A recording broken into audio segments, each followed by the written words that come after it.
would probably say, you know, these are gonna be talking about like, these are like real crimes. Like, I would imagine that there is probably, this is probably gonna be triggering to some people. I would assume that this is gonna be triggering, for sure. These are real cases.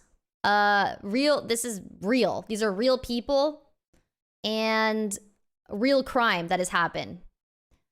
So just be aware. Okay, here we go. Here we go. Okay, here we go. Okay. What makes the case of Jennifer Pan unique among others in the true crime genre is the overabundance of raw footage freely available in the public domain. There is over 11 hours of material that not only recounts her entire life in meticulous detail, but gives us considerable insight into her psychopathological state. Jennifer herself will narrate her own story in this video, which is the reason the following lead-up segment will be condensed, as a brief outline is all that is needed before delving into the extraordinary mind of this individual. Jennifer was born in Markham, Ontario, where she was raised with her older brother in a middle-class household. Her parents, Beek and Han, were originally from Vietnam, and their method of parenting was strict. Very strict. What some might even class as authoritarian. Success and achievement from their children were seen as outright obligations, whether it be in academics or extracurricular activity, and some might argue these expectations took precedence over the well-being of the children themselves. Jennifer initially took the imposed pressure in her stride and put everything she had into figure skating. She had exceptional talent, and at one point was expected to compete in the Winter Olympics, but she suffered a serious knee injury at the age of 14 and was told she could no longer compete. Her dreams were cut short, but of more concern was that her parents' expectations now had to be met through the more traditional route of education. And the issue was that Jennifer wasn't anywhere near as academically gifted as she was athletic. She was averaging a C- when her parents wanted straight A's. So rather than communicate with them, she decided to meet their expectations under false pretenses and began faking her test results. This led to her faking her end-of-year report cards, which eventually led to her faking a high school diploma, and then a university acceptance letter to study pharmacology. In the abstract world of her parents, Jennifer was on her way to a noble and well-paid career in medical healthcare, when in reality, she was a high school dropout living with her drug dealer boyfriend, whom she had been dating in secret for almost 8 years. She was eventually found out in 2010 when her parents discovered she had been living a double life, and was then given an ultimatum. At 24 years old, she had to choose between one of two options. Option one was that she had to live at home under a strict regime, cease all contact with her boyfriend, and only leave the house to go back to school and pursue an education. Option two was that she could do whatever she wanted, but she would then be disowned from her family. She could never return home, and all financial support would cease immediately. Jennifer evidently decided neither option would suffice, so she created option number 3. She had her boyfriend arrange a mock home invasion, where 3 of his acquaintances would enter the Pan household and stage a robbery gone wrong. The 2 instructions were to first ransack the home and then murder the parents. The planned date was Monday the 8th of November, with the scheduled time being roughly 11 p.m. Jennifer would unlock the front door, and 3 figures were caught on a neighbor's surveillance camera entering the home at 11:05. They were then seen running out just under 18 minutes later. It was at that exact time 911 received a call from the same household.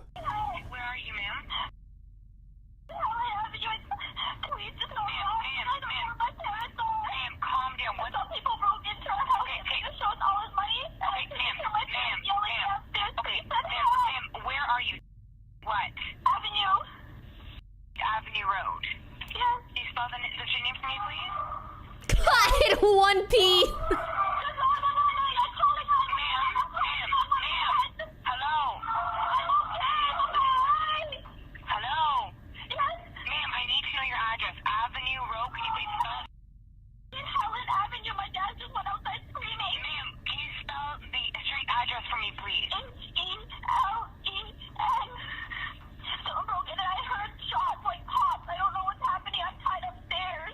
Beek Pan was shot twice, once in the neck and once in the head. She was killed immediately. The father, Han, was also shot twice, once in the shoulder and once in the face. He astonishingly survived and was put into an induced coma once he arrived at the hospital. Jennifer was taken to the same hospital as a precaution, but was soon cleared of injury. She sat by her father's bedside for roughly 3 hours before she was taken to the Markham police station to give a statement as a witness. I want to go through a form with you. It may seem kind of, why you're doing this, but this is it's like you're swearing to tell the truth about what you're going to talk to me about, and it's also going to explain to you the penalties for not telling the truth. I don't expect you to help me, but for a homicide investigation, anyone who's very close to the investigation, we do this with. Those are his screams. So this isn't his screams suspecting that you're not going to tell the truth. This is more of a feature that you understand the importance of telling the complete truth. Jennifer is not a suspect at this moment. She is only giving a voluntary statement under oath. She has not read her right to silence, but instead informed of her rights as a witness. She is basically told that fabricating evidence with the intent to mislead is an offense. After reading the notification off paper, the detective gives Jennifer a more human explanation of the instruction. What I've just explained to you is you're here voluntarily to help us, that you don't have to talk to us if you don't want to, but the importance of talking to us, and if you're talking to us, the importance of telling the truth. And if you don't tell the truth, there's criminal consequences for not telling the truth. That's all that stuff had to deal with. Okay? The investigator then leaves to get the Commissioner of Oaths, which is for the purpose of swearing in the witness, but he first brings in a box of Kleenex. This is universally recognized as getting startled, yet the official term in neurophysiology is the startle reflex via auditory stimulus. Hyperarousal from a traumatic event can often exaggerate this response in a manner similar to how Jennifer reacted to the sound of the door. Hello, my name is Andrew Lespiro. I'm a Commissioner of Oaths with York Regional Police. I'm here so you can give a truthful statement, either by solemn affirmation or swearing on the Bible. Which do you prefer? Swearing on the Bible. Okay, just put your hand on the Bible. Do you, Jennifer Pan, swear that the evidence you shall give on this investigation shall be the truth, the whole truth, and nothing but the truth, so help you God? I do. Once Jennifer is sworn in, the lead investigator returns to collect the statement. Now I want you to sort of take yourself back to earlier on today, yesterday, meaning the 8th of November, and tell me about your day. Okay, start at any point in time, wherever you feel comfortable, and then we're gonna move forward. Okay. Yesterday, probably around 9 o'clock in the morning, 9:30. My mother. She woke me up and she told me that she was going to visit my grandfather. Throughout the day, Jennifer explains that she practiced piano, studied piano history, talked on the phone with her friends, and had dinner with her parents. Her mother left for line dancing at 8 p.m. and returned home at about 9:30, at which time Jennifer was alone in her room watching TV, ready to go to sleep. And then suddenly I just heard my mom calling for my dad to come down. And that's when I lowered the volume on my TV, and I could hear the voices weren't any voices I was very familiar with. She said she was tied up on the phone. I was scared and I couldn't move. I just sat in my room for a while. And then I thought I heard them all leave the top floor, and I peered out of my bedroom door. And a guy was there, and he came at me and had string in his hands and tied my arms back and said, "I have a gun behind your back. Do what I say. If you do what I say, then no one will get hurt. Where is the money? Show me where your money is." My mom kept trying to get up, and they kept telling her, "Sit down." And so I didn't want her to get hurt, so I told her, "Mom, sit down."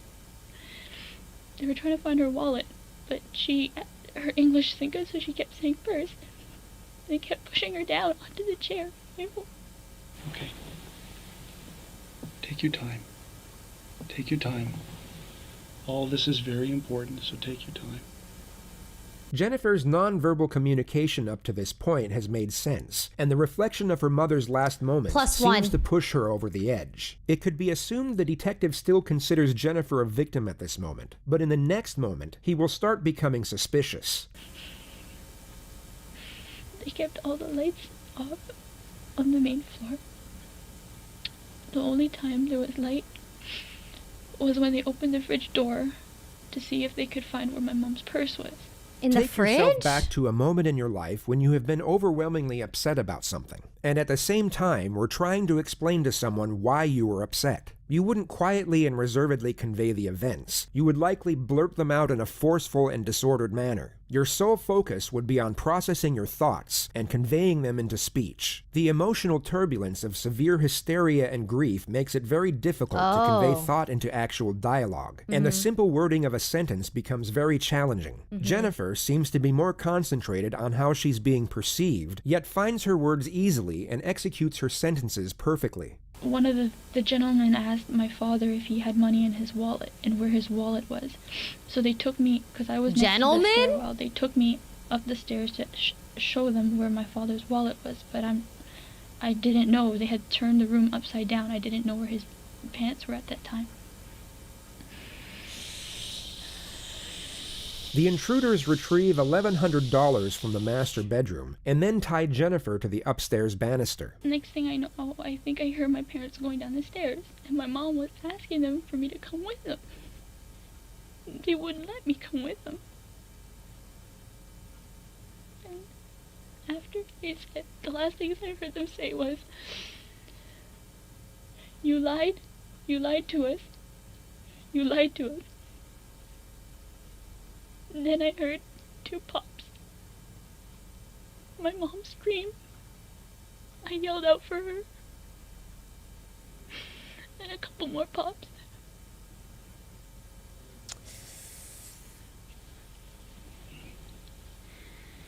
Take your time. Take your time.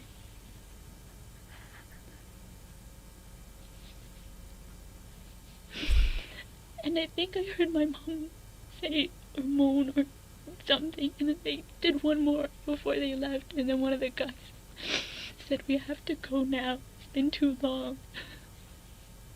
And then they ran out the door, and I think once they were out the door, I heard my dad go up the stairs, and at that point... Jennifer has clearly gotten her story straight beforehand, yet in the next moment appears to realize how unusual it is that she was able to make a phone call when her hands were tied behind her back to a banister. She hesitates, stutters, and even looks to the detective for approval twice before she quickly moves on. I had my phone on me, behind me, that I had hidden there that they didn't know about. So I had my phone on me, behind me, that I had hidden there that they didn't know about. So when I thought that they had heard them all leave and my dad ran up the stairs, I whipped up the phone and I called 911. But I still hadn't heard anything from my mom, and all I could hear was my dad running on the street, just moaning and making sounds. The detective then breaks the event down into components and has Jennifer go through each moment in more detail. The first of which is the appearance of the intruders. Jennifer they tied her hands while her phone was in her hand, huh? The only thing I can remember was him was he had dreadlocks. He had dreadlocks. So can you describe his race to me? He was black. Was his head covered? Was his face covered? Do you remember anything about that? Just that his dreadlocks were kind of flopping all over the place. I couldn't really see his face, and they kept the lights dark as much as possible. Did he have a gun? Yes. Did you see the gun? I only saw the top part of the gun. What did it look like? Kind of, it was black. Yeah. Do you know where the other guys involved in this are? I know one stayed with my parents downstairs. Okay. The other one, I'm not, at that point in time, I was more focused on him, he was seeing me and he was coming after me. So you're saying there's 3 for sure? Yes. That's all, you saw a total of 3 at one time, you saw 3 people together? Yes, when I went downstairs, I saw 3 shadows. She details the appearances of the other two assailants, whom she asserts were also black males. The detective then brings her back to the one in charge. Now, the first guy who spoke to you, did he have any accent? None that I could make out. Was it clear English? English. Unbroken? Unbroken. No accent? From the terms he used, I didn't get to pick up an accent, no. He used short phrases. He sounded Canadian? I would say, yes, he was born here. He was born here. She asserts that the second intruder didn't speak, while the How third had a does she Caribbean know accent. that, huh? She then goes on to say she was taken downstairs He for a was brief born moment here, huh? and saw her parents under guard in the living room. Her father was asked where his wallet was, and he told them it was in the master bedroom. Jennifer was then taken back upstairs alone with two of the assailants to help them find it. They don't find the wallet, but instead retrieve a pile of cash from inside the nightstand. Jennifer was then tied to the upstairs banister and left alone as the intruders went back down. And the next thing I can hear are them telling my parents to move to the basement. Okay. And I'm asking them, why, where are you going? And my mom's yelling to me, I want my daughter. Why can't my daughter come too? I want my daughter. Jennifer then hears one of the intruders yell, "You lied to us." Who do you hear yelling, "You lied to us," or to that extent? Number 3. Number 3. I'm assuming it's to my father, because he was the one asking for the wallet. Now you hear this commotion downstairs. You said you heard 2 pops. And Too many you heard holes. who scream? Your mom. And what was she screaming? Do you remember? I couldn't make it out. It was kind of like a cry yell, so it was just... Okay. They had made the first round, or pop, and they had said, okay, that's enough. Let's go. Who said that? Whose voice is that? Number 1. Okay. How does she I heard know? one more after that. And they're like, that's enough. Let's go. Okay. And again, that's number 1. Yes. So what do you hear next? After you hear the scrambling, they're gone. Because you're hearing no more. I gather that's how you assume they're gone, is because you don't hear it. Then you hear your dad. I reached for my phone at that point. And you call 911. Okay. When your father exits, you hear the door open. Because you hear your dog, and then you And then I can hear, like, the outside noises. Okay. Like the wind coming in, and I just hear my dad, I think he's... Jesus. You think that he's sustained some kind of injury because he's not, you can't understand what he's saying. Okay. What about, can you hear your mom? Okay. How? Where does your dad go? Do you know where, you never see your dad again until when we're at the hospital. I think that's what you said, right? I saw him when he was on the gurney. Is there any reason to suspect, or anything that's happened in the recent weeks leading up, that would have you guys be a target of some type of incident like this? We live a straightforward, kind of almost routine life. Whenever Jennifer smiles, it takes her a couple seconds to realize she's not exhibiting the correct behavior, and she then snaps back into her solemn stare. The two looks are so diametrically opposed to each other that it becomes glaringly obvious she's forcing one of the emotions. What, in your opinion, would cause people to target your house to think there was a large quantity of money? I'm not sure. Now, you say your mom drives a Lexus. It could be because of the aesthetics, yes. What about your dad? He drives a Mercedes and he loves that baby. Is that right? The questions end here, and the detective leaves the room for half an hour to double-check if he needs any more information. After 15 minutes of Jennifer waiting alone, we're gifted with another performance of the startle reflex, only this time it's slightly less convincing.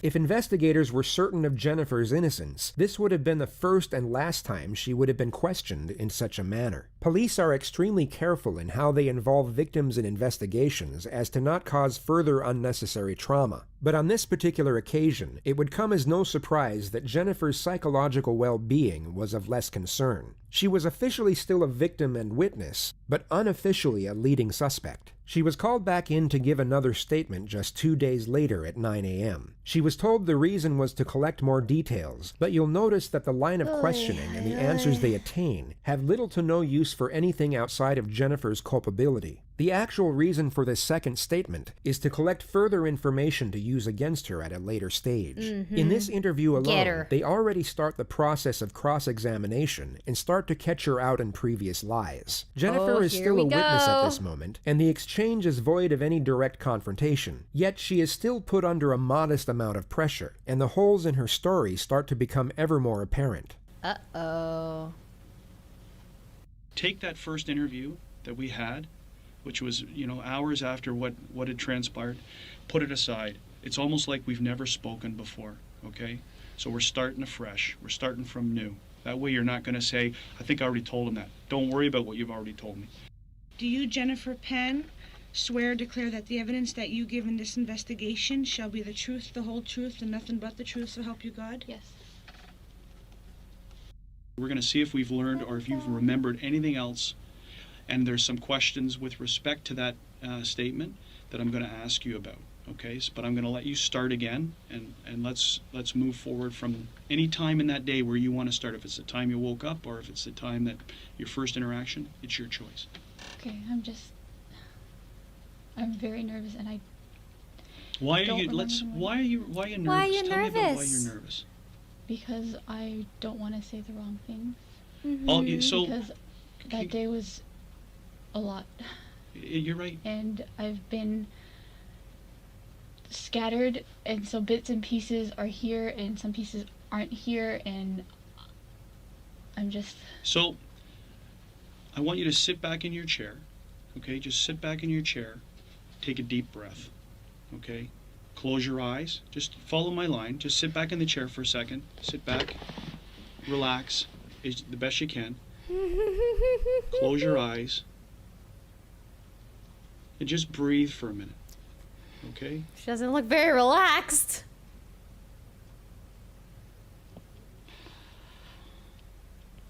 Okay, gotta get my story The most curious straight. detail you've probably come to notice is this. It's known as a self-pacifying gesture. A person who does this is most often uncomfortable and sometimes fearful of what lies ahead. It's a coping mechanism to dissipate stress and afford self-assurance.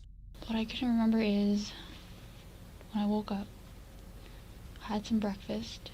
She practices on the piano, studies piano history, plays games on her phone, and speaks with her friends on Facebook during the morning hours. Her mom leaves to visit her grandfather at around noon and returns at 3 p.m. to prepare dinner. Her father comes home at around 4:30 from work, and dinner is served 1 hour later. Her mother leaves for line dancing at 7, then returns at 9:30. Jennifer at this point is in bed talking with her friend on the phone, and her father is in the computer room. She then hears her mother loudly call out to her father. What is she saying? She's calling him by his name and to come down. Okay, so give us verbatim, what do you hear her saying? In Vietnamese, she's like, Hanoi, someday. She's clearly aware that she has to appear mournful over the subject matter, and sensibly draws out this emotion at the correct moments. Yet what's fascinating is how she's unable to maintain this emotion when inquired over the same elements. In this very moment, she appears completely grief-stricken, but when the investigator inquires further, this supposed grief rapidly dissipates. It's extremely difficult to convincingly act out an emotion while evaluating a question. It requires two completely different parts of the brain, which is why most people can only do one of these things at a time. This is exactly what you see in the next moment, and continuously throughout this interview. And what does that translate to? Can't multitask. It's my father's name, Han. Come down here. Does she say anything else associated with that? I can't hear clearly because, like, I was on the phone and the TV was on, Sure. but that's what I heard. Is she yelling? Or is it normal? It's a loud, she's not yelling, but it's a loud tone. Okay. She then hangs up the phone with her friend once she hears the commotion. As I'm hanging up the phone with him, I hear footsteps going up the stairs. Okay. But they're heavier footsteps than what is to be expected. Plus from my one, parents. minus one. Plus Okay. one, Jennifer minus one. hears unfamiliar voices, so she opens her door to investigate. She has spoken for 2 minutes up to this point without being interrupted, and once again manages to build up her emotion to correlate with a supposedly terrifying event. Yet as soon as the detective interjects with a question, we once again see this emotion dissipate. I peered out, and there was a person in what would have been my brother's room. And where's your brother's room located? Just a little bit down the, I could see from my doorway to his doorway, just Okay. a little bit down the hall. Okay. The first intruder then robs Jennifer at gunpoint before taking her to the ground floor, where she then sees her parents sitting next to each other. From where I was standing, my father was sitting on the right, and my mother was sitting on the left, Sitting where? on a couch, on our couch. Sitting on the couch. Are they looking out towards you? No, their backs are towards me. Okay. And you're now on the ground level? Are you on the floor? Or on the I'm sitting on the the stairs? floor. I'm sitting on the floor. All right, where are your hands? They had tied my hands, So let's as go. I said. Let's go back up to the stairs. Remember we said Her emotional display in seeing her parents in distress gradually faded after each interjection, but you'll now see it completely cease altogether once she realizes that she made her first mistake. Everything she had said up to this point correlated with her initial statement, but she had just forgot to mention that she was first tied up before being taken downstairs, and only brought it up when reminded by the detective. take the other statement and whatever we've said before. No, I said it earlier. She didn't say she was tied up earlier. She completely forgot to mention it and seems to be trying to convince the detective otherwise. It's a moment of slight panic, which becomes far more pronounced when you compare it to her supposed grief-stricken recollection 5 seconds earlier. The detective doesn't... Wait, this is what I hear. My cam's covering it. Fake sorrow, genuine panic. Dude, they can read these people like books. challenge this, as it can be used against her at a much later stage, and the main objective at this point is to collect as much conflicting information as possible. Okay, then we must let's get back to that area. I think you might have touched on it. We went back into the description. So where do you get your hands tied, and where does the string come from? I'm not sure where the string comes from, but he had the string. Okay. And after I gave him my money, that's when he tied my hands. She is then taken downstairs where she sees her mother being interrogated by the second assailant over the whereabouts of the cash. According to her first statement, the second assailant never said a word the entire time. He had pushed her back onto the couch, and she Who kept... pushed her? Number 2. Okay. He was pushing her back onto the couch. No, you fucked And up. she kept saying, "Where's my purse? Where's my purse?" And the guy kept telling her to sit down, and I didn't want my mom to get hurt.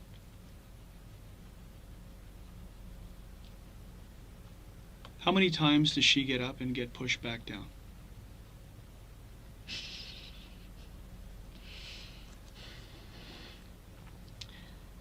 I'd say she got up twice. Has number 2 uttered a word at this point in time? I can't remember hearing him. Okay. So we're just correcting what you said earlier, because you said earlier that it was number 2 who was asking where the purse is, what the purse is, and now you've said now it's number 1 guy who would I'm initially... sorry, it's just... No. It's all a purpose. The purpose here is clarifying what you're saying. So number 1 I is... just don't want to... Number 1 is the one who's doing the talking about the purse. Number 3 is focused on your dad's wallet.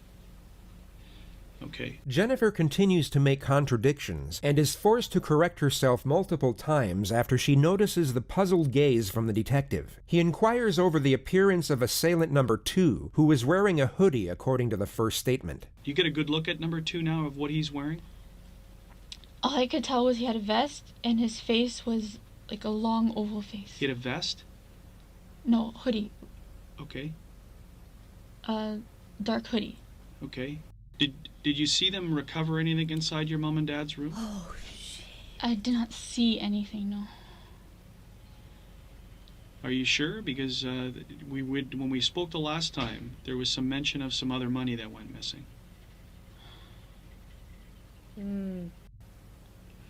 I believe when they were looking for my father's wallet, they had opened the drawer. And there was, it was in an envelope. What drawer would that have been in? if you're at the doorway where I was standing on the left side, the bedside table. Whose side of the bed is it? That's my mother's side of the bed. Okay. More than likely a total coincidence, yet she almost appears to be praying that she gave the correct response. Fortunately for her, she was correct on this occasion. And approximately how much money? I'm not sure how much she took out for our trip, but I can only estimate about a few $100s. Few hundred, because at the time, the last time you told me, you were pretty adamant about $1,100. So I'm curious to know how you came up with that number.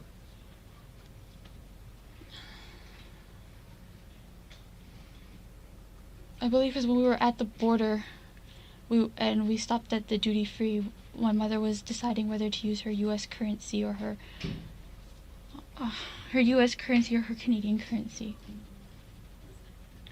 So it was at that time you remember hearing $1,100, and is that the inference you're saying? Is that because you're pretty solid, saying that it was $1,100 that went missing, that was taken, and that you saw it when we spoke. And who took it? Who took possession of the money? I'm sorry. It's all right. The detective lets the contradiction slide once more. Jennifer is then brought to the moment where the intruders had just left and she is tied to the upstairs banister. Let's come back to now. You're being taken to the banister in the upper level. Don't apologize, okay? I'm going to try and ask you questions to try and clarify points, okay? If you don't remember, you don't remember. Okay, so there's no apologizing. The only reason you would apologize to me is if you lied to me. No. Okay, No, so then in this case, then don't apologize to me. It's okay. Okay, I'm going to ask you questions to clarify points. Okay. You're now bound to the Oh railing. God, here we go. Can you show me, can you stand up and turn around and tell me, just show on the camera, how your hands are bound? And how you are against the railing. You don't have to sit down. I just need to see how you were. She's so afraid of making a mistake. The only reason that I'm trying to, I need to do this is that I'm also going to ask you. So afraid. So take this back take it out of a traumatizing event, which it is, and put yourself into a more clinical position, because I want to see how you could physically get your phone out of your waistband. Me We're obviously going to need to too. know that. It's very important. So traumatize way. Now put yourself into just a state of, I need to mechanically show how I can get access to my phone. Okay, because that's obviously very relevant. We know you made the phone call, but questions are going to obviously raise is that if my hands are bound and I'm against a railing, how do I talk to a 911 operator? Okay, Yeah. so clinically, this is now a clinical demonstration. Bro, I can't. Just stand up, focus in on how you did it. I would be such an asshole and detective, And I want think. you to stick Oh that my in your God. waistband as an example. Okay, so take your sweat off, because this will I would be a have no very patience with smooth, these very people. quick thing. It's a one-time demonstration. I'm not going to ask you to repeat it. The two critical parts of this demonstration are where Jennifer states she was tied and the movement of her arms as she takes her phone out of her pocket. The investigator is hoping the mechanics of the two components would be illogical and contradict each other. They tied my upper arm Yes? around the banister, Yes? but my hands were bound together. So your hands bound together, and this is the arm that's the strings wrapped around against the banister? Okay, so now how can you get to the phone? And how do you make the phone call? Whether it be a stroke of luck or that Jennifer had prepared for this moment, Okay, I'm gonna show it because I was blocking it. One-time demonstration. I'm not going to ask you to repeat it. takes her phone out of her pocket. The investigator is hoping the mechanics of the two She actually did a good components job would be here. illogical and I'm actually contradict each other. impressed. They tied my upper arm Yes? around the banister, Yes? but my hands were bound together. So your hands bound together, and this is the arm that's the strings wrapped around against the banister? Okay, so now how can you get to the phone? And how do you make the phone call? Whether it be a stroke of luck or that Jennifer had prepared for this moment, this actually made sense. Yeah, it Had did. her arms gone left or the point of restraint been below the elbow, none of this would have been possible. It's perhaps I wonder the if single she moment just where Jennifer's winged statement it. was somewhat beneficial to her defense. We know Jennifer was tied up when police arrived, but the assumption was that she had her phone in her hands the entire time and wouldn't have had to retrieve it from her waistband. She can now argue that this portion of her testimony is genuine. 911? And do you talk down like that?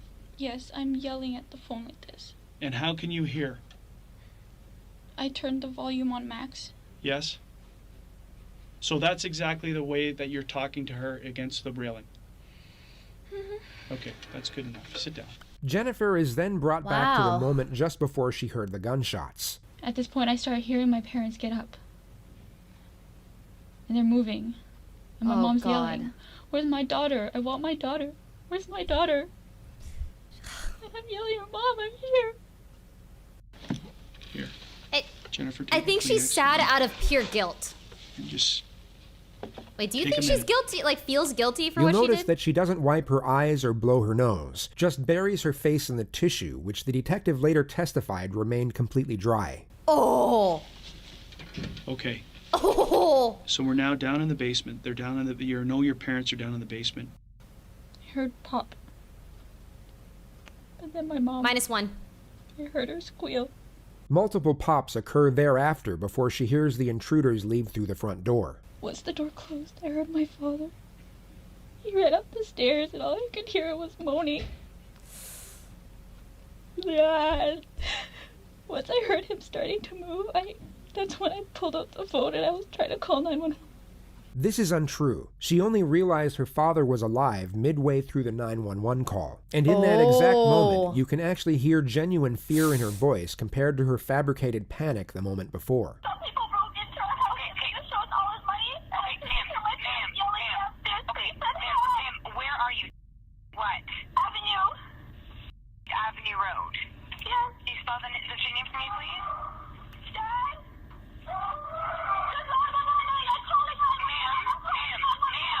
The final part of this Oh, statement it's so is hard to collecting listen to. information to set up the main strategy for Jennifer's interrogation that will take place 10 days later. They go through Jennifer's past and gather intel to lay the foundation for what's known as the how and why solution, which will be explained in further detail at a later stage. What I want to do now is I want to go into your past, okay?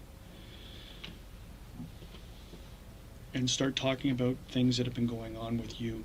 The detective now morphs into a therapist, and what's fascinating is how Jennifer doesn't once question the new line of inquisition. Many argue that it was the first time Jennifer was even asked about such matters, giving reason for her willingness to open up. This may have been the first time in her life she was able to process her frustrations and vent to someone who appeared to care. The first topic is her parents and the expectations and pressures she was under to succeed, which led to her faking her grades and then her college degree as to not be a disappointment. How did you feel about that? How did you feel about having to lie to your parents?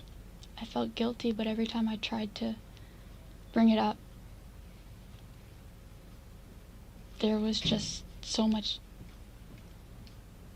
expectation. Did you have any resentment towards them for this? I chose what I chose, but in the end I chose my family. She just referred to the ultimatum she was given by her father. The choice to live at home and go back to school, or be completely cut off by her parents and live with her boyfriend. Information gathering on Jennifer's past goes on for roughly 2 hours and 20 minutes. Wow. The detective then ends the exchange by putting her under some pressure. It's not a direct confrontation, but it's by far the most uncomfortable position she's been in up to this point. The detective subtly switches back to the home invasion and how the intruders were able to gain access without breaking in. Like you didn't hear a doorbell, you didn't hear a door knock, you didn't hear a door kicked in, you didn't hear... I said I was watching No, TV on the phone. but- I don't know how. Yeah, I know, we went over that back and forth, we don't know how. So somehow they got into your house by getting through your mom down on the lower level, right? Because she's the only one who's down She there. was the only one down there. So it's very confusing. Generally, random events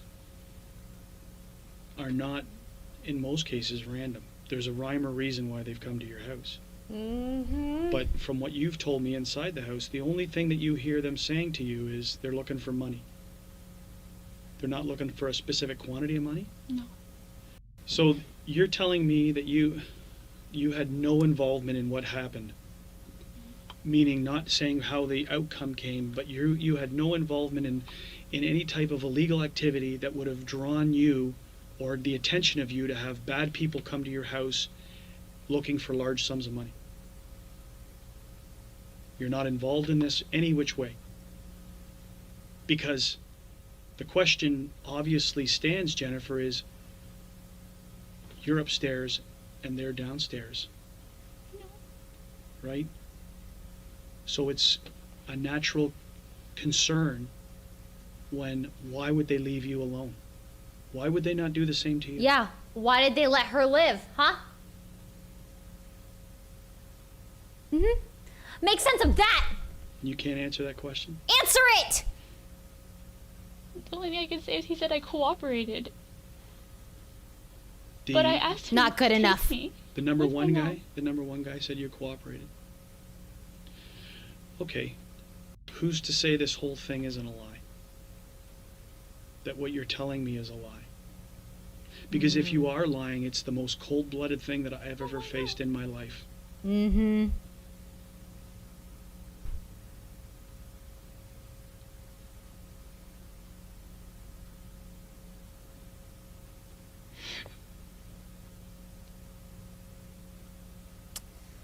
Get her out of my Nothing that you've sight! said to me today is a lie. Say it out loud, bitch! She can't even That's say another it! very difficult Okay, question. okay, calm down. But if I don't ask it, I'm going to be... it's an obvious one. The resentment that you had, that you may have had towards your parents for the interference in your relationship and your life and essentially locking you down in your house. At the end of the day, I love my parents and I chose to be with them. And if I wanted to, I could have just left, but I didn't. I wanted to stay with them and take care of them. You chose to get them murdered. So this wasn't some evil plot that you thought up to... Oh my God, no. No interaction, Disgusting. no belief, no, you didn't have anything to do with this thing at all, whatsoever. You don't engage in illegal activity? No. Because you know that it'll be very easy, it will be a very easy thing to discredit you on, right? We're in the process of trying to add credibility to Liar. what you tell us, and that's through the process of asking people and doing whatever. Through that same process, it will be very easy to find the flaws in what you've said, which again We then found a turns lot, the focus back honestly. to you. Okay? I don't. It's a natural progress. It's a natural thing that investigators do. We eliminate people, or we draw our attention to them. It's a natural thing. It's not brain surgery. Okay? The detective leaves the room for 20 minutes to allow Jennifer to stew in her own thoughts before they end the statement. He comes back to add one Stew. last bit of psychological pressure that he carefully disguises as reassurance. Pressure her. Jennifer will leave terrified, but still believe the police are on her side. Okay, Wait, really? we're done, essentially. How you feeling? Sorry, you really scared me. Did I? What did I scare you about? Sit down and take a load off. Tell me how you're feeling, and how I scared you. I don't want you walking away from here thinking I'm evil. I want you to walking around from here thinking that this guy is helping investigate my mom's murder, and he's going to turn over every stone possible to make sure that we catch the Every people who do it. stone. That's what I want you feeling. So I don't want you walking away from here thinking that I scared you, or I'm a bad man. Sometimes we have to ask very, very difficult questions, but it's my job. Okay? You're our only link. You're it. Until your dad regains his back and being able to be spoken to, right now you're our only link to this case. Her father had bullet fragments lodged in his face that doctors couldn't remove, and a shattered neck bone. At the time of this interview, the consensus was that if he did regain consciousness, he would be useless as a witness due to irreversible brain damage. Oh my So God. we may rely on you heavily until we can speak to your father. Wait, he lived? Okay? So don't be afraid. If you're told the truth, Ooh. the last thing you should be afraid of is anything. If you've told the truth and you've been truthful through this whole process, then you're helping. You're doing your part. Okay? And don't be afraid of me. I'm just afraid because, you know, like, I know everything is just all pointing negatively right now, and I don't understand why. Because I feel that, like, the way you're speaking you're to guilty. me is kind of like... You're a bad liar. I know you said that you had to say those things, but it's here, and I've already said it to the special victims yesterday, but there's, like, ideas in my head. Yeah. And I'm afraid to say it out loud, but... Ideas about speculation of what happened? How it happened? Unfortunately, at times some of us have to point the finger, or seem like we're pointing the finger, and it really is just to provoke you to see what you're going to do, how you're going to respond. Okay? So, it's only a question, and it's been answered, and if you've been truthful, okay, you have nothing to fear. Absolutely nothing. Yeah, why are you so scared, huh? Police kept Jennifer under close observation from this point forward. A surveillance detail was assigned to track her every movement, and she was even monitored at her mother's funeral 3 days later. According to reports, she was emotionless the majority of the time, only showing what appeared to be feigned grief at certain moments. She never shed a single tear, and kept her eyes to the floor or completely shut for the entirety of the service. Jennifer's father had in fact awoken from his induced coma the day prior, and miraculously seemed to remember everything from the night of the incident. He would give an official statement in secret on November 16th, and multiple parts of his story contradicted what Jennifer had told police. The most significant detail was that she was never tied up, but instead walking around freely and talking with the intruders as if they were friends. He actually spoke with Jennifer over the phone, but was informed by investigators to act amnesic and not to confront her, only to ask her if she thought her ex-boyfriend was behind it. She stated that she was almost certain he wasn't. The only issue with Hahn's statement was that he had suffered minor brain damage from the gunshot, which could be used by a defense team to refute his testimony in court, or even get it thrown out altogether. Furthermore, it was essentially his word against Jennifer's, and their turbulent relationship would also work greatly in the defense's favor. York Regional Police knew they needed a confession for the best possible chance at securing a conviction, so they assigned their most experienced investigator to conduct Jennifer's interrogation. She was called back into the Markham Police Station on the 22nd of November at 2:30 p.m., a week and a half after the incident took place. So just for the record, it is the 22nd of November 2010. We're at the 5-district station in the town of Markham. My computer right now says 2:39 in the afternoon. And remembered. Okay. Just for the record, my name is Detective William Gates. Hi, You William. may call me Bill here today. And what do you like to be Bill. called? Jen, Jennifer. Yep. What do you prefer, Jen or Jennifer? Doesn't know. Either or? Okay, so Jen, you're aware that the audio tape and everything's on. It's the same as last time. Okay, you've been here on 2 other occasions, I understand. On the 9th of November, and I believe again on the 11th of November. Is that correct? Okay.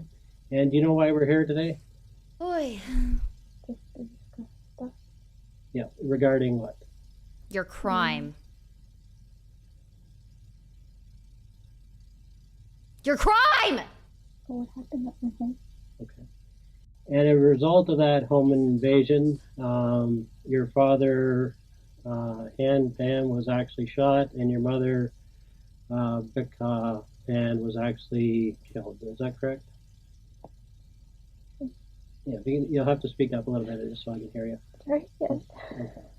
What's unique about this interrogator is how he immediately adopts a no-nonsense approach, yet manages to build rapport and remain sympathetic at the same time. Yeah. You'll see that he has far less patience compared to the previous investigator, yet seems to create a stronger connection with the suspect. It's a hard thing to explain, but easily observed as you'll soon find out. Dude, so that's what we're going talent. to discuss here today. Jennifer this time around has read her rights to silence rather than her rights as a witness. If she knew anything about the law in Canada, she would be wise to the fact that she is now a suspect. Fortunately for the investigator, she remains completely naive to the situation throughout the opening phase of the interrogation, making her far more susceptible to the strategy he is about to employ.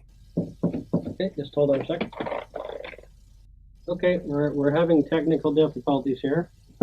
Okay, so that's why they interrupted me. What we're going to do is, if you don't mind holding tight there, I'm just going to move my equipment to the other room. Okay, and then I'll come over and we'll move over there next door. Okay. I'm just not comfortable being on my own. Okay, I'm going to be right here though. Okay. With respect to interrogations, it's common knowledge that the psychological manipulation begins before a single word is spoken. The physical layout of the room is designed to accelerate the sense of discomfort and isolation, and it's fascinating to observe how each interrogator has their own unique methods of setting the tone. Knowing how this interrogation plays out allows us to realize this detective's procedure. The considerable distance between him and the suspect will keep her relaxed enough to be influenced by Phase 1, but this same distance will intensify the pressure once he eventually closes it during Phase 2. You'll notice this detective is slow with his first strategy, but swift with the second. He takes his time in building trust and establishing rapport, yet once this initial connection is secured, the transition to aggression will be abrupt and ever increasing from that point forward. Oh, let's Jennifer go! takes a seat in the room 15 minutes since she was first informed of her rights. It's important to note that she is still free to leave at any time at this point. She is unknowingly a suspect, but not under arrest. Why don't people leave when they're... So just for the record, this room is being videotaped and audio taped, just like the other one, okay? And I'm just going to grab my chair from across the way, okay?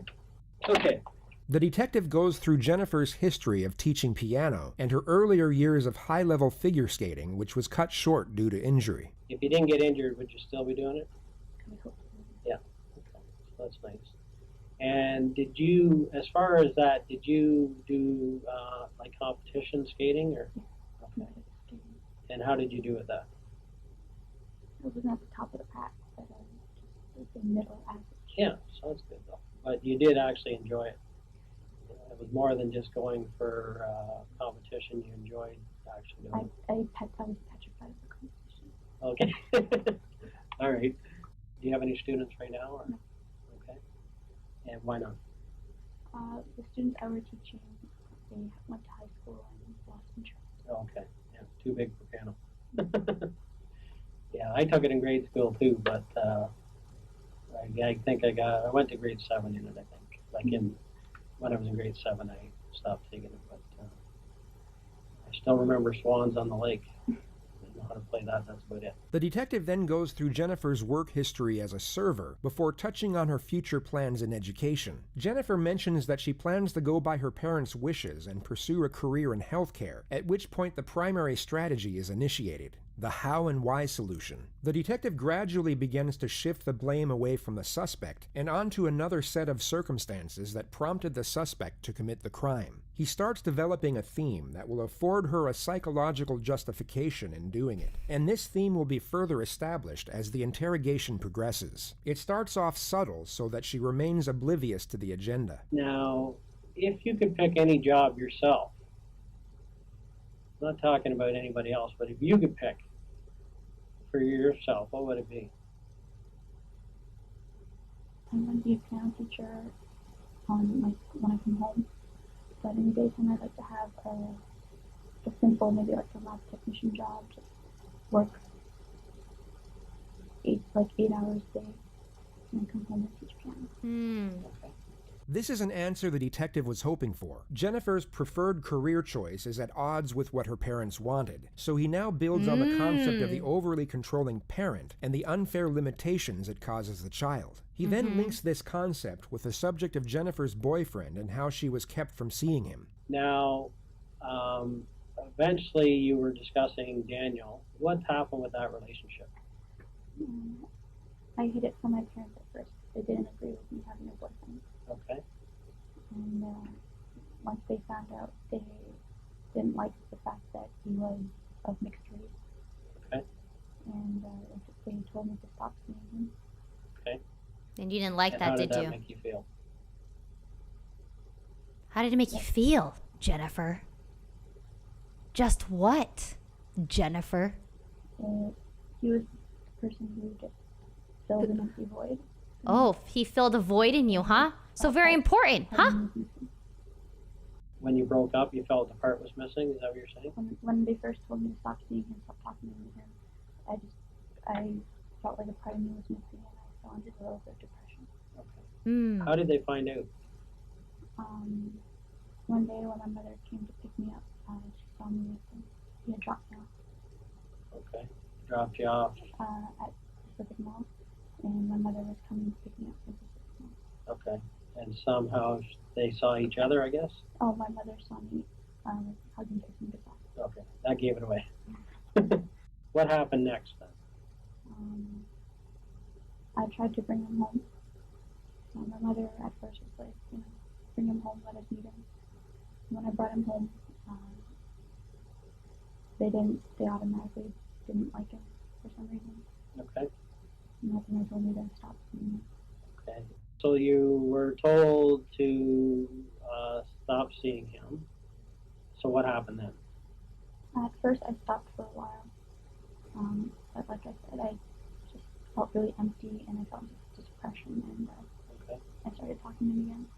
Jennifer then goes on to explain in further detail how she carried on Okay, I'm gonna be honest. Listen, chat, we're psychoanalyzing a murderer that killed her parents, and it's kind of weird that you guys are spamming that I'm pretty. I feel like it's a little, not the place and the time to be talking about my appearance. But I understand the intention, but that's a little weird timing, isn't it? It's kind of weird. And it's kind of weird. So, yeah, maybe we could, I don't know, focus more on the this. I don't know. Okay. The relationship in secret and how it became more and more of a struggle hiding. I appreciate it, but what the fuck? How was Daniel taking it when your parents said that you couldn't see him anymore? How did he take it? He was hurt. Yeah. And how did you feel? Also hurt. Also hurt. Yeah. She then goes on You to wanted explain revenge. that she was living with Daniel at his parents' house for 2 years, while her own parents thought she was studying at a university. And his parents were, I guess, more liberal than your parents. His parents, they loved me. Yeah, okay. And they recognized that you loved each other. Jennifer recounts how she bought a fake diploma for $500 to show her parents, and the many other avenues she went down to keep the lie going. She eventually gets to the day she was found out. How did you end up back home again? I hope she realizes this is building a case against her. Called up my friend, who I said I was staying with, in the middle of the night, and she was groggy and forgot what day it was, and so she's like, isn't she home? And I wasn't home. Okay. She messed up. I don't blame her, but... No. Okay. Jennifer then goes on to explain the ultimatum she was given and the restrictive measures that were put in place so that she wouldn't be able to see her boyfriend. So how has that felt, being under those guidelines for the last 18 months? It was okay, it wasn't the best feeling in the world, because I just felt like trapped. Okay. But it's what I chose to be with my family. Okay. And so you made a choice between what? Living out on my own with Daniel and staying home with my parents. Did you feel you really had a choice or not? There was no choice because family always comes first. Okay. And where do you get that from? Where do you get that belief? Okay. So family's number one? Yes. The detective then brings up Jennifer's earlier assertion of being depressed and then affiliates it with the restrictive measures she was living under. What was the worst the depression got? I cut myself. Okay. And when did that happen?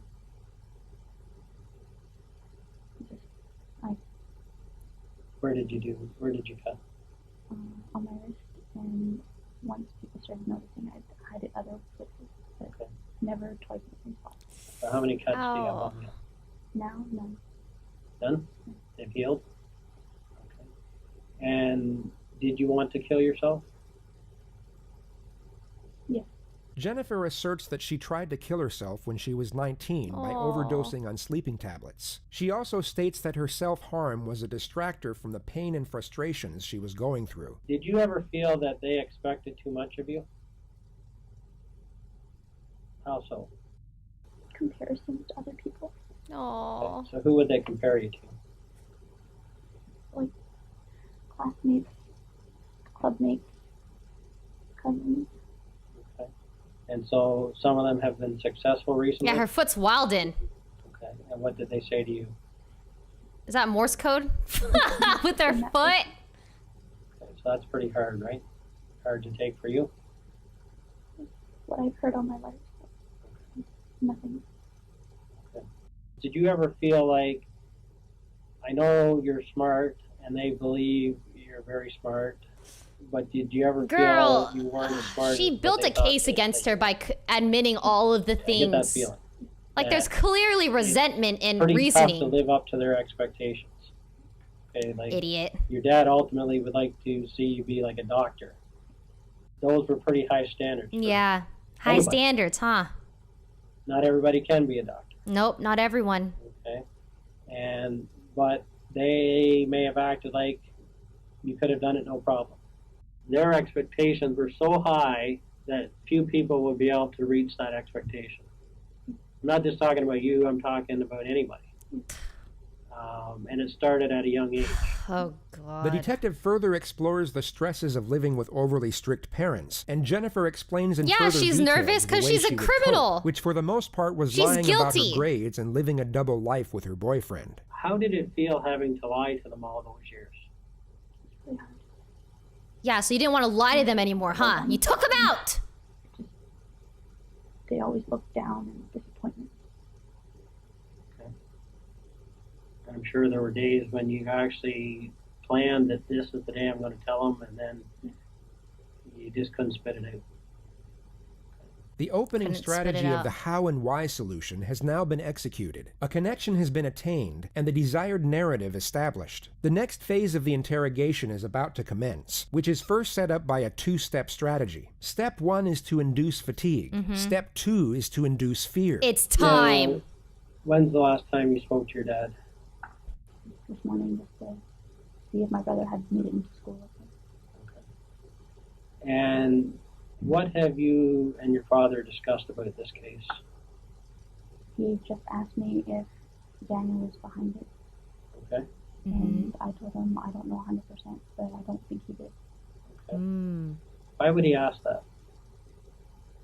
Because he believes that we still talk and that he would go to anyone to be with me. Oh my What do you God. think about that? What do you think about that? I know that he's moved on, so I don't think he would go to these lengths to be with me when he's already moved on.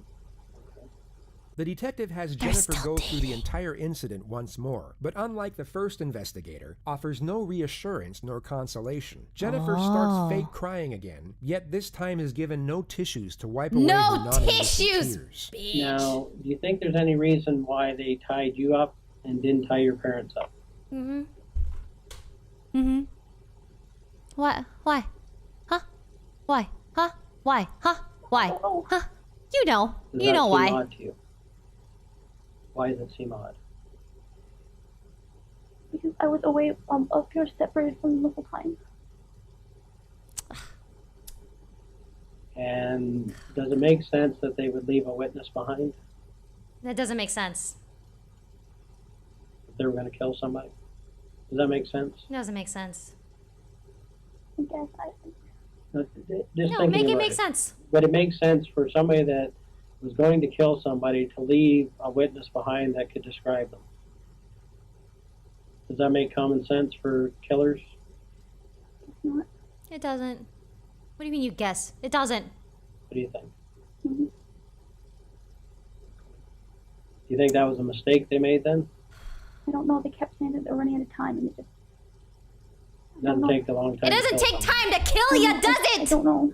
Jennifer's dramatics intensify as the discussion of the home invasion continues. She's trying to give off the nonverbal cue that she wants to move past the incident. The detective doesn't respond, but continues to go over the different stages of the night in more detail. He jumps from the beginning to the end, to the middle, back to the end, and then back to the beginning again. None of this is for the purpose of information He's a track gathering. star. He is Let's go. inducing mental fatigue as to diminish Jennifer's critical thinking. This is often done before They've a been in direct there for almost 2 confrontation, hours. as it can diminish the suspect's ability to consider the long-term consequences of a decision. Jennifer will get stressed and tired, not because she is traumatized by the event being recited, but because it's exhausting keeping up such an act when it's not genuine. And this performance eventually starts to dwindle and or becomes the gradually chillness less for convincing. people that murdered How their did parents. the conversation end with Dad?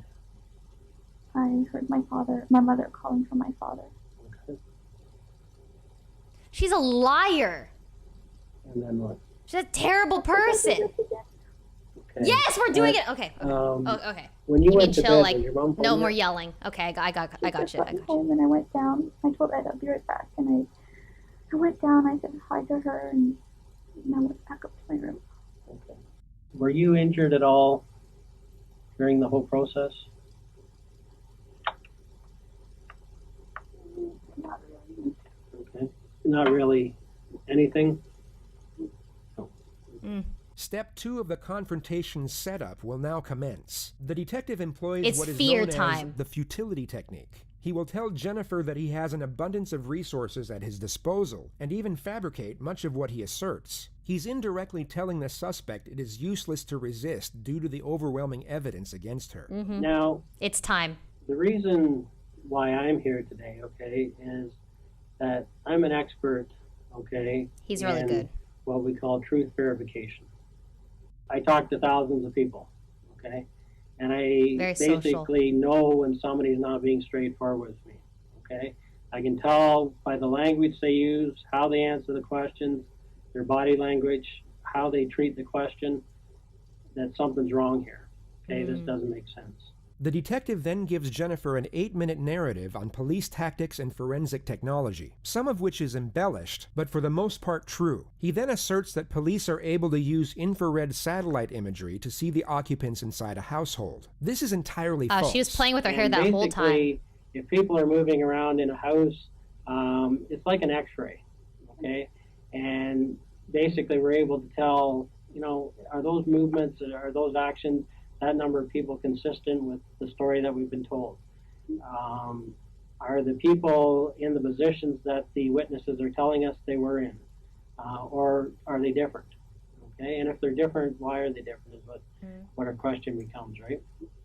And so at the end of the day, okay, there's so many resources available to me that at the end of the day, I'm going to know if a person's telling me the truth or not. The detective is now about to initiate the confrontation, but first brings the entire setup full circle by reestablishing the notions of reasoning and rationale. The suspect is fatigued and scared, but still needs to feel the detective is on her side. Now, I can tell you that nothing surprises me in this job, okay? Desensitized. I am well aware that anybody on this earth is capable of making a mistake. Okay? I don't care who they are. I don't care if they're a priest. I don't care if they're a school teacher. I don't care what the situation is. Given a certain set of circumstances, everyone has the capability, Jennifer, of making a mistake. Doing the wrong thing. This wasn't a mistake, though. It was planned.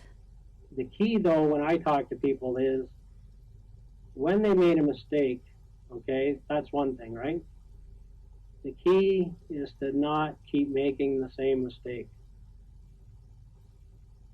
And to get that information out and get it off your chest. Okay? You understand what I'm saying? Get it off your chest. At the end of the day, from this case, and I can tell you I've spent literally a week on this case, going over information after information, accessing all these sources, speaking to every other expert on the case. And at this point, Jennifer, I know that you've not been truthful with the police. Ooh! Okay? You've Oh not my told God. us everything that you know, purposely. You've spent Closest a distance. It's considerable time. amount of time in the last 7 years telling half-truths. And I can understand why, okay? Wait, it's You've taken had him a tough 7 life. years to get this point? What's happened to me, equates to abuse. And all the stresses that you've had and forced to lie, I can understand why you did it. Okay? This guy's Well, you're in good. another situation here where you're under another tremendous amount of stress. And it doesn't feel good inside, does it? It breaks down the person that you are. Because at the end of the day, you're a good person. I know that. You've got a good heart. In this case, though, you've made mistakes. I don't know about that Okay? one. And you're involved in this. I know that. Okay? There's no question about it. The only question But he's right telling now her what she needs to is, hear. are you going to keep making mistakes? Are you going to go on the route that you've gone on over the years and try to pretend that things happen that never happened? Okay? Are you going to not face reality here? We know that you're involved. We've done our homework. Oh, 7 years okay? living at home. Gotcha. We have to resolve that now, here today. Okay. I need to know from you what really happened. And I know why this has happened. You have spent your whole life trying to live up to expectations that you can't meet, okay? And that stress the hell out of you. You're a 24-year-old woman being treated like a 15-year-old. Wow. Okay? You've never done anything that terrible in your life, but 24. you're being treated like you have. Wow. You're not being treated like the adult that you are. Yes, you made some mistakes. Big deal. You're not the first person that has gone out and not told their parents that they're dating a guy, because in your culture they don't accept it. I understand that. I've talked to people in here that have kept that secret for their whole life from their parents. Okay, so that's not abnormal, but that puts a lot of stress on you, right? Wow. That's not easy for you, is it? No. Now, what we need to get down to here today, Jen, is what really happened. Does she confess? You need to tell me what went on. Does she actually confess? Because you know who was in that house that night. You do, Jen. There's no question about that, okay? Oh. While remaining empathetic and understanding, the detective still needs to keep Jennifer's confidence low. He watches for denials and stops them immediately. Letting the suspect deny her guilt will only increase confidence and morale. This No needs to be morale. stripped away as much as possible, as early as possible. There's no question about it, okay? The focus is kept from the magnitude of the crime and concentrated on the justifications of why someone would commit it. Yes, their intentions might have been good, but they're not realistic. They're not, Dan, were they? Jen? Their expectations weren't realistic, were they? You couldn't live up to them, could you? Oh my God, he's doing You it. tried to, He's doing it. right? Am I right? Oh my God. Oh shit. And finally you had to bite back, right? You had no other choice. You felt like you had no other options. You thought of everything else, including killing yourself. This is Canada. This is In the Canada. 21st century here. You cannot take everything out of a person. You can have expectations for your kids, but you can't expect them to do everything the way you want it. It doesn't feel wanna good to have see her secrets, crack. does it? No. You have to let me know what happened here, okay? Okay, but you were involved, right? That's the part we need, okay? We need to hear that from you because we know you were.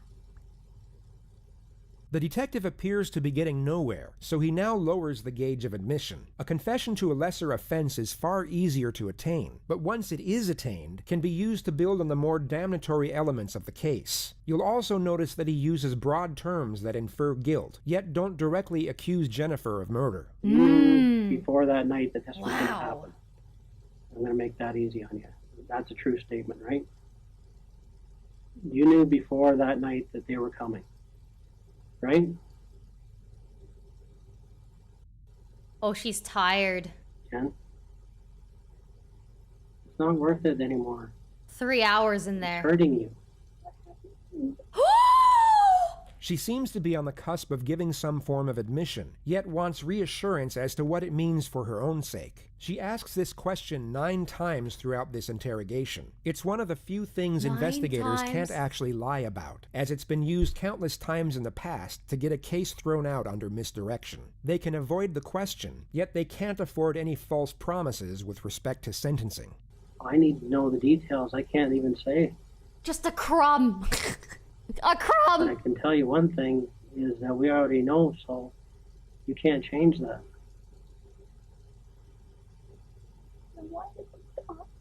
No, you did. What? But it got too far ahead of you, right?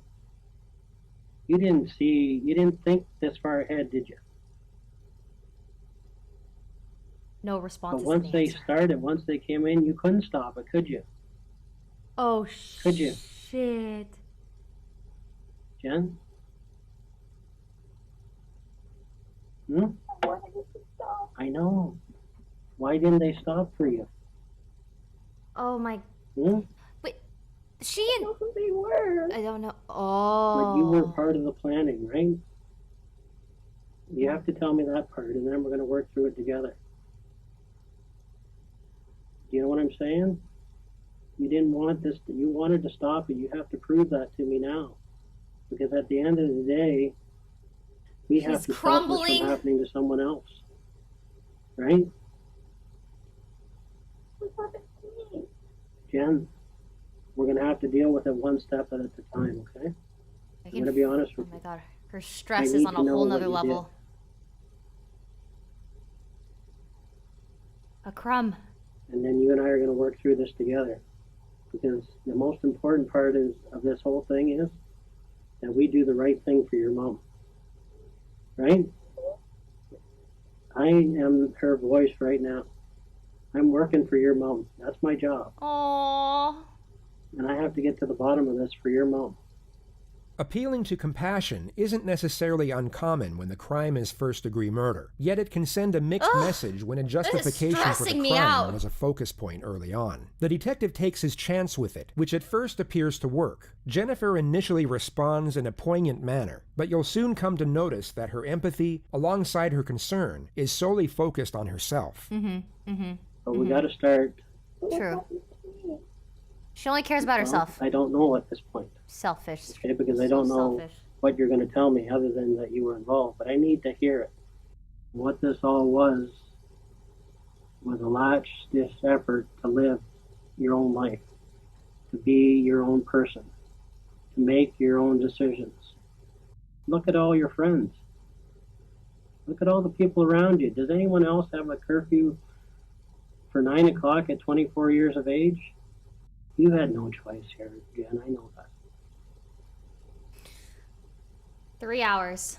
And anybody else in your situation would have done the exact same thing. The only thing different is I would say that they'd have done it a lot earlier. They would have looked for a way out. When did you first start planning this?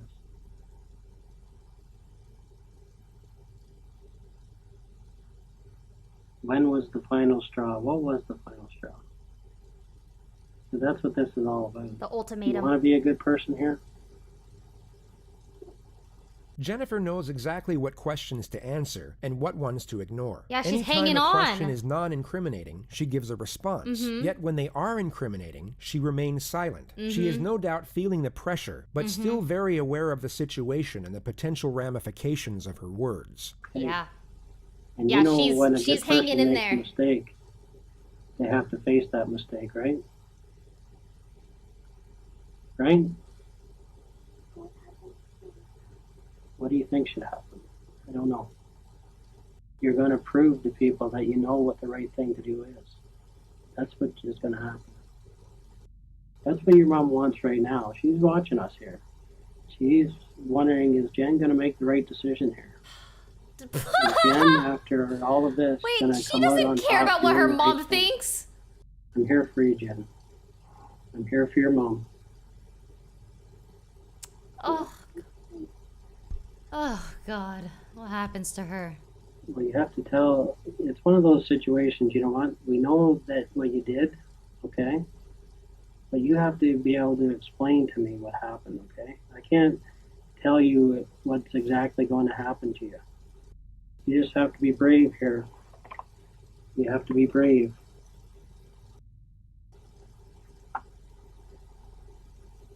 "3 hours, 20 minutes, and 26 seconds. The exact amount of time it took for Jennifer to display genuine emotion. The investigator would later testify this was the first moment the suspect was being authentic. He allows her to fixate on whatever thought brought this on, and remains completely silent for just under 2 minutes.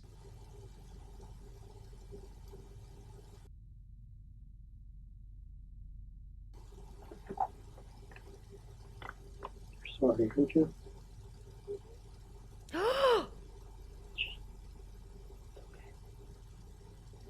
She said, mm-hmm. They were supposed to take you. Oh! Oh my God! Okay. Oh, is that enough for a confession? So you were supposed to take the whole family out? No, just me. What went wrong? Wait, oh God. The detective now has one foot in the door. It's not an outright confession, but Jennifer has door's now open admitted now. to planning the home invasion all along. And although she asserts that she was the that's a intended confession. target while her parents were meant to be spared, the information she has now given is enough to place her under arrest. Jennifer is no longer going home after this interview. The detective now presses for more information on the amended storyline. It's essentially step 1 of day 1 all over again, but from a more powerful position. He knows she is still lying, and now locks her into as many lies as possible within the new narrative. What happened? Why did it change? I don't know. Okay, what do you know? How come it was supposed to be you? Because I didn't want to be here anymore. Why not? Because I was such a disappointment. Okay, you made mistakes, but nothing that couldn't be corrected. Why was it supposed to be you? Because I never want to be free from me. Why did it happen this way then? I don't know. I never want to be free from me. Because I was disappointed in everything. Okay, but why did it have to happen? So, I just want to be sure. Why is he touching a lot? He's rubbing her back. She's like, he's comforting her to, like, you know, make her feel like he's an ally. So I think this is a confession because even though she's still lying about, like, what was supposed to happen, like she's saying that she was supposed to be the one that was killed, it still is a confession that she was involved with them coming to murder, right? So that's a confession, right? I don't know. I tried suicide too. Oh, my camera. Oh, I don't know where a good place to put my camera. I'll do this. What did you want done? I'm sorry. Hold on. All over again, but from a more... Okay, what do you know? Okay. How come it was supposed to be you? It initiated her planning. Okay. Okay. Because I didn't want to be here anymore. Why not? Because I was such a disappointment. Okay, you made mistakes, but nothing that couldn't be corrected. Why was it supposed to be you? Because I never want to be free from me. Why did it happen this way then? I don't know. I never want to be free from me. Because I was disappointed in everything. Okay, but why did it have to happen this way? Because when I tried suicide, I failed. What did you want done? How? And it matters. Okay. She's still So who did you lying, get but to do like... this then? I don't know who he is. I just got his number. Oh, jeez. Okay, and what's his number? I don't memorize it. She skirts around the questions surrounding her accomplices and gives multiple fake names. She stated that she got the number of the supposed hitman from an acquaintance named Rick, and that she took everything from there over the phone. It becomes apparent she doesn't want to give up, or even mention her boyfriend, so for the time being, the detective allows her to recount her amended narrative in the manner she pleases. Whoa. She gets to the moment she instructed the hitman over the phone about her planned suicide. What? I told him that I wanted to be killed. And did he think that was something crazy? He said, "Are you sure that's what you want?" And I said, "Yes." Because I don't think many people get that request. What the heck? Do you? Dude. Yeah, that's what I wanted, and he asked me over and over just to make sure I was sure, and I said I was sure. Okay, so what did you ask him to do then? Come take me out and then leave. Okay. Why did they do it when you were... I can't. This is like her last ditch when your effort. parents were there then? Never alone. In the nighttime. Okay. So that meeting you had with Rick, you told him what you wanted? No, I just said that I wanted, if he knew anybody who could take care of something that I needed, just that I wanted to be killed. And he said what? Here's the number.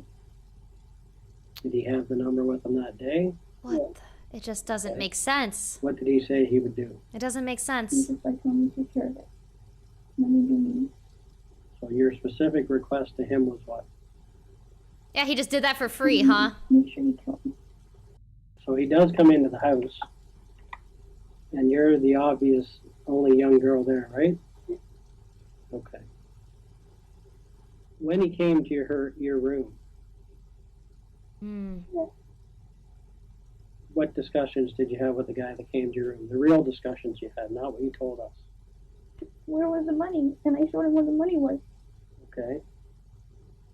But he obviously said, "I'm here to do what you asked." He never said anything like that. What did he say? Just like hands behind your back. Did he discuss ways with you how he would do it? No. Did you request any way for him to do it? To make sure no one else was around. Okay. Why didn't they do it the way you wanted? I don't know. I asked them to take me with my mom when they took them away. It doesn't seem to make sense. I know, it doesn't make sense to me. Because I was supposed to be. Okay. Can you sit up for a minute, Jen? Okay, look at me. The detective wants Oh, an outright confession, shit. and the second direct confrontation is about to commence. Eye contact. Only this time it will be a lot more aggressive, as he doesn't have to worry as much about the suspect locking up or requesting counsel. She is under arrest and going to jail after this interrogation, no matter what. Look at me. Okay. What I do believe is that you went to somebody. And I do believe that night you paid them the $2,000. But what's not true is it was never for you. Okay, Jen, no. Oh my Okay. god. You went to this person Oh my god. and you asked them to do a job. Oh my god. And the job was for your parents. You asked them to do this job on your parents, Jen. Okay? Let's be truthful. Okay? Nobody's going to come there and get the wrong people. If you wanted to kill yourself, Jen, you're not going to pay somebody $2,000 to do it. I couldn't do it myself. Okay. So But there's other ways. Okay? And if that was going to happen, they could have taken you outside and done it anywhere. It wouldn't matter, would it? If you really wanted to die, all they would have had to do is pull up beside you in a car and shoot you. You made a specific request, and the job was for your mom and dad. Okay? Nobody's going to come in there and do the wrong job. Okay? Nobody's going to do that. They came, you paid, and they did what they were 4 supposed hours. to do. And the plan was for your parents. Me. Okay? Jen, you have to be honest with it. This is the only thing that's in contention here. Okay? You made the mistake, okay? Everybody understands. Everybody in this police department feels sorry for you. I can tell you that right now. Okay? I don't feel Because they sorry see for what you're her. going through. It's so obvious. Okay? That all this tension they put out, basically this is like a volcano. All right? And at one point, it was just too much, and you erupted, okay? And you made a bad decision, okay? And once you hired this guy, there was no turning back. Now, in the original story, you said that you hid your cell phone, okay? If it was for you, you wouldn't have hid your cell phone. That would have never happened. Oh! So, it's no conflict. Oh, shit! I put True! it naturally. It's what I naturally do. Okay, but you said on tape that you hid it there and that they didn't know about it. That's your language, not mine, Jen. Oh, All they wanted was so much success out of you, they were not even looking at you as a person. They were looking for a success story. Instead of just saying, whatever Jen wants is what's good for us. my ears. Whatever Wait, am I she's loud? happy with. As long as she's Am I now? happy Am I with her better? life, I'm happy with it. If she wants to work at Eastside Mario's for the rest of her life, Am I loud? that's fine. If she wants to be a piano teacher, that's great. If she wants to continue figure skating, that's wonderful. Why would somebody shoot someone they didn't have to shoot? I don't know. I can't figure that out. And actually not shoot the person they're supposed to shoot? I don't know. That's what I'm trying to figure it out. Okay, why didn't you tell us this that night then? Yeah. Huh? Why didn't you say that earlier? Scared of what? Telling the truth? Scared of telling the Yeah. truth. That I wanted to die. But Okay, instead, but listen, if you wanted to die, you would tell us everything because it wouldn't matter. Jen? If you really wanted to die, you would tell us everything because it doesn't really matter. Right? it does matter because the wrong person got hurt. And my dad's suffering. You don't care, I bitch. appreciate that's what happened in the end, but that's what was supposed to happen. Okay? The good thing about this is your dad did live. And that went against the plan. Mm-hmm. If you could make this decision over, you would change it. Okay? You would change it. Right? Of course. If I knew who was going to get hurt, of course I would. Jen, you knew who was going to get hurt. That's the whole issue. Oh my god. Okay, that's the whole issue here. That's the whole You gave issue. them the plan for your parents, right? That's all I need to hear. No, Jen, you did. no. And this is not going to go anywhere because I wanted them to kill me. Tell me what happened. I told you what happened. Okay. All of it. You did. Okay. All you She's have tired. to do is here is tell me right now. She's tired. That, Bill, yes, I made a mistake. Oh, yes, I made a mistake. This plan was for my parents. The detective gets no further admission from this point forward, so he leaves Jennifer alone for 3 minutes to play with her hair before he comes back and charges her with first-degree murder. Okay. I need you to listen close to me, okay, Jen? Oh my god, At this here point we in the go. investigation, okay, I'm going to be arresting you for murder, okay? Also attempted murder and conspiracy to commit murder. Do you understand that? Just have to tell me if you understand those charges. Just say yes or no. Yes. Okay. So what we're going to do right now is, do you have your own lawyer? No? Okay. Do you have a lawyer you would like to speak to? Oh, this is that you so know of? satisfying. Okay. Would you like to speak to duty counsel? I thought someone who can help me understand. Okay, so who would that be? I don't know. So do you have a lawyer? You said that you were on my side. And I was Okay, I am on your side, Jen. What would you like to do? Oh, get fucked. Oh my I god. don't have any idea what to do. Do you want me to call duty counsel for you? He's so good. Okay. Or is there any other lawyer that you would like? I don't know what I need. Okay. So at this point, you wish to speak to duty counsel then? What is a duty counsel? Okay. So what I'm going to have to get you to do is actually empty all your pockets on the table here. I'm going to make sure that they're making the call to Handcuffer! duty counsel, and we'll line that up, and you can speak to the duty counsel in private, okay? Idiot. we've made a call to duty council, and we're just waiting for them to call back, okay? Need a drink of water or anything? No water. What's that? I do have to go and speak to these officers, but I'll come back and speak to you, okay? But we got to take care of the lawyers. Okay? Oh my God. That's the priority right now.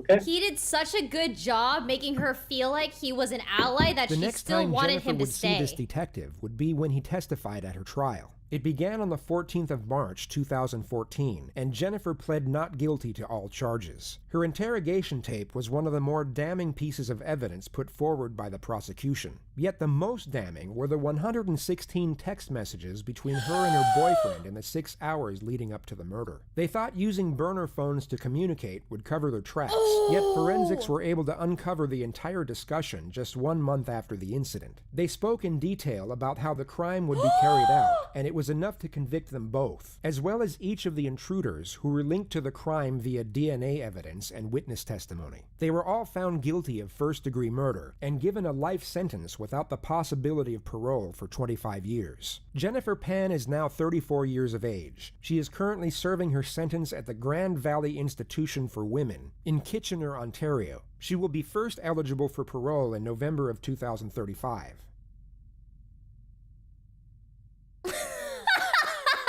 What about your dad? He drives a Mercedes and he loves that baby. Is that right?